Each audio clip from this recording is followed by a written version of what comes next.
Откъде си? От град Добрич. От град Добрич. На колко си годинки, Радост? На 8,5. Днес се състезава в едно от най-трудните нива, ниво Анзан. И успя да спечелиш. Да. Кажи ми, каква е цената на успех? Какво трябва да направи на дете, за да бъде успешно?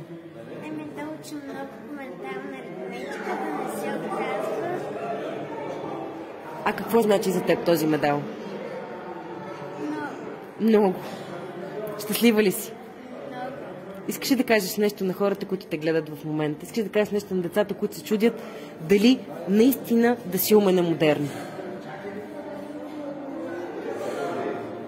Смяташ ли, че трябва да се запишеш на ментална аритметика?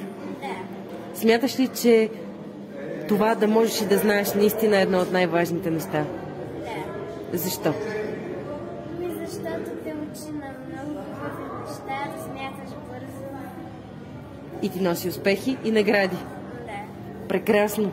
Имаш великолепна награда от Декатлон, Alma Kids и учи се. Затова отивай да празнуваш прекрасно дете. За нас беше чест и гордост да наблюдаваме вашата битка днес.